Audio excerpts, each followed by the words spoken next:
আজকে আমি এই মুরগির মাংসটা রান্না করব সাথে আলু দিয়ে, তবে এটা ঝোল থাকবে না। আমি মোটামুটি ভাজি ভাজি করে রান্না করে ফেলবো, যেটা আর কি ডাল দিয়ে, পাতলা ডাল দিয়ে ভাতের সাথে আপনারা ইজিলি পরিবেশন করতে পারবেন। তাহলে চলেন আমি চলে যাই মূল প্রসেসিংয়ে। ফার্স্টেই আমি আলুটা ভেজে নিব, চলেন দেখতে থাকেন। তাহলে এই যে আমি একটা হাঁড়ি বসাই দিচ্ছি, আর সাথে জালটাও হয়ে গেছে খুব ভালোভাবে, কড়াটা গরম হয়ে গেছে। আমি এখন একটু তেল দিয়ে দিব। আমি এই তেলেই পুরোটা রান্না করে ফেলবো, আমি আর বারবার তেল ব্যবহার করব না। আলুগুলাকে আমি দিয়ে দিব।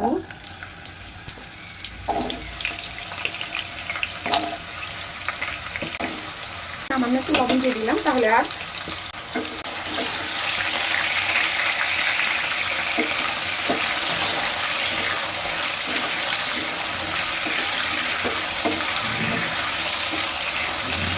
দেখুন আলুটা আমার মানে মোটামুটি ভেজে নেওয়া হয়ে গেছে। এখন আমি তুলে নিব।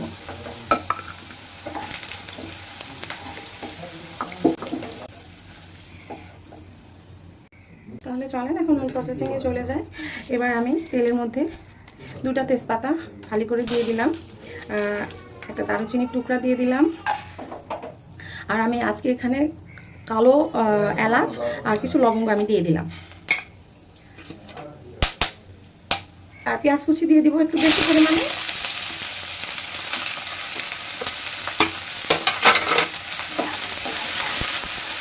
সব কিছু ভালোভাবে ভেজে নিব। আজকে কিন্তু আমি কোনো সাদা এলাচ ব্যবহার করিনি, আমি আজকে কালো এলাচ দিয়ে এটা রান্না করে ফেলবো। এখন আমি আদা রসুন বাটা দিব পরিমাণ মতো।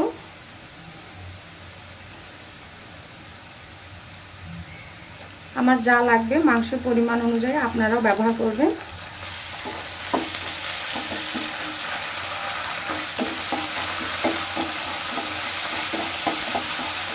আর তেলে আমি মশলাটাকে আরও ভালো করে ভেজে নেব, যাতে কাঁচা গন্ধটা চলে যায়।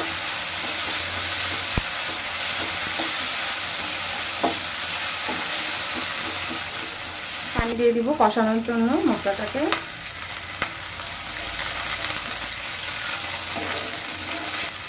লবণ পরিমাণ মতো, ধনিয়া গুঁড়া, জিরা গুঁড়া, হলুদ গুঁড়া পরিমাণ মতো, মরিচ গুঁড়া আমি পরিমাণ মতো দিয়ে দিলাম। এখন মশলাটাকে খুব ভালো করে আমি কষাই নেব।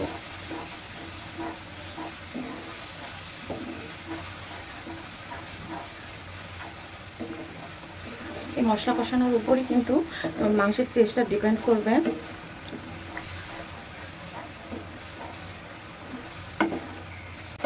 মশলাটা আমার মোটামুটি কষানো হয়ে গেছে। এবার আমি মাংসটা দিয়ে দিলাম।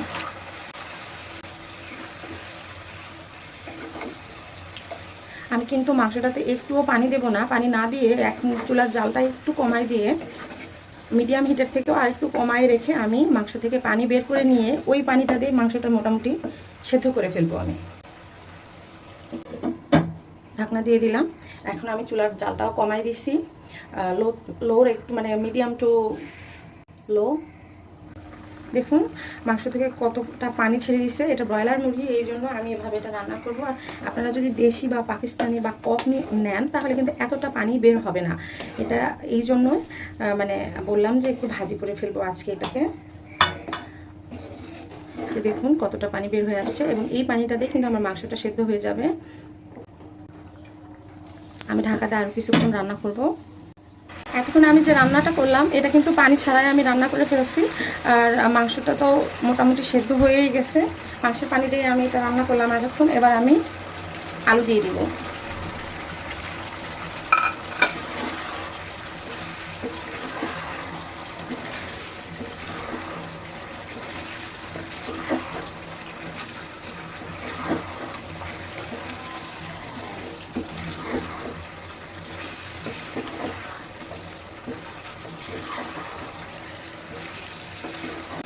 আমি শুধু এই অল্প একটু পানি দিয়ে আমি এটাকে এখন রান্না করে নেব।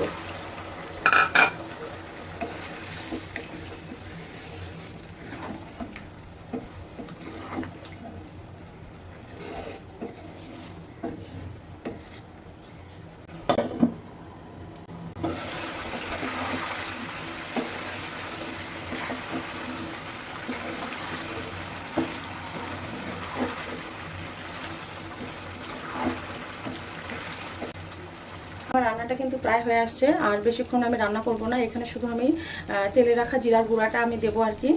আর যদি আপনাদের রান্নাটা ভালো লাগে অবশ্যই আমার চ্যানেল সাবস্ক্রাইব করবেন, লাইক কমেন্ট শেয়ার করতে অবশ্যই ভুলবেন না। আপনারা ভালো থাকবেন, সুস্থ থাকবেন। এতক্ষণ দেখার জন্য ধন্যবাদ। দেখুন আমি একটু তেলে রাখা জিরার গুঁড়োটা দিয়ে দিচ্ছি। এখন আমি এটাকে ভালো করে একটু নেড়ে ঢাকনি দিয়ে রেখে দিব। ওই ফ্লেভারটা কিন্তু পুরো তরকারিতে ছড়াই যাবে। এই ফ্লেভারটার জন্য কিন্তু অসম্ভব ভালো লাগে মাংসের এই ভাজিটা খেতে।